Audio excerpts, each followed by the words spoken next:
Jeter Downs, AAA Red Sox minor leaguer, hit a homer, bat flipped. Chris, you told the story last week. We posted it on Instagram.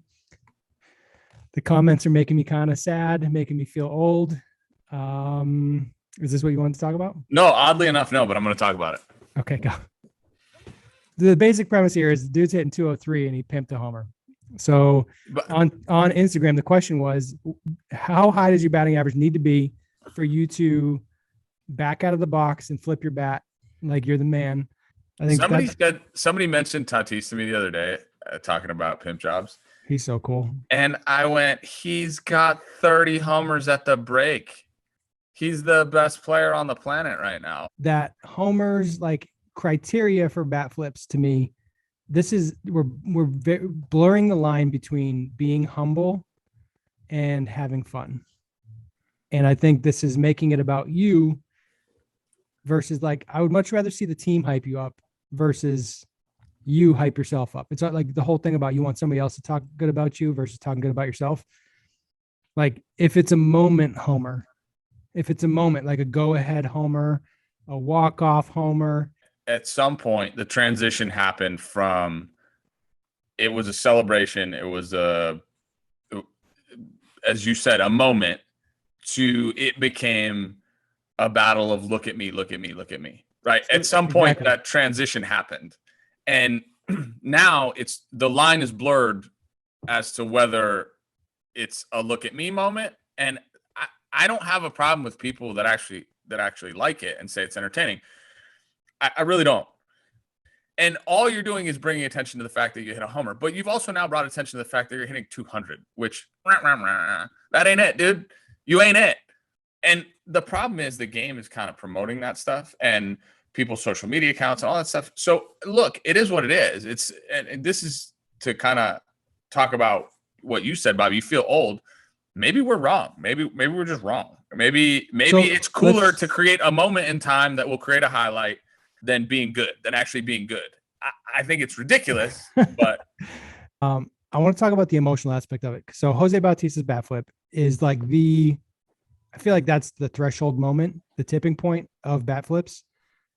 That was highly emotional. We sat at his house and talked to him about it. He said he blacked out. It was like his entire life came out of him in that moment.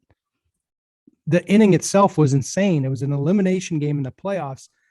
It was the crazy throw, the catcher hit the knob of the bat on the throw, and then Elvis Andrews made multiple errors. It was like mayhem of an inning, and it was highly emotional, and emotions aren't sustainable in baseball like that. I know Marcus Stroman is huge in, like, showing emotion when you play the game. Tell you what, you're going out every fifth day to do that. You can't do that every day of the week. It makes the game very hard. And when you ride emotional roller coasters, this game gets tough. Like, we play better when we're confident. Are we going to go up and down and have these huge peaks and low valleys? Or are you going to try to be steady with your emotions?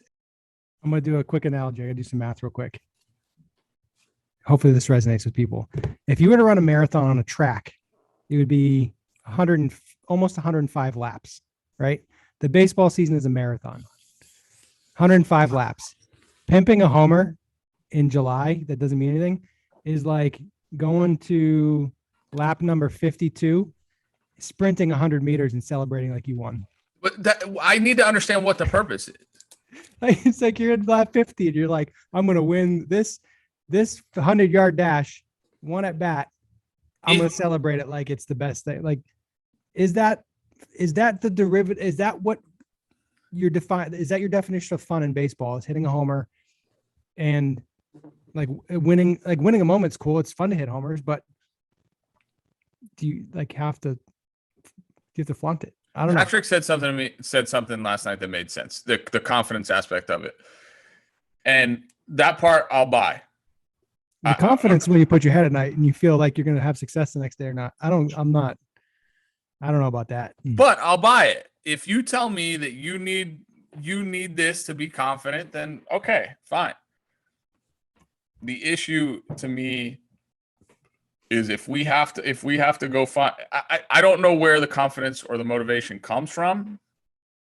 right? Because more often than not, personally, it was internal. You just have these, you take things, like David Ortiz talked about when he played against the Twins, he had this heightened sense of focus, and it was personal. It just became personal. I've told stories about making it personal against pitchers, creating the stories. You listen to Michael Jordan talk about hating the guy across the court.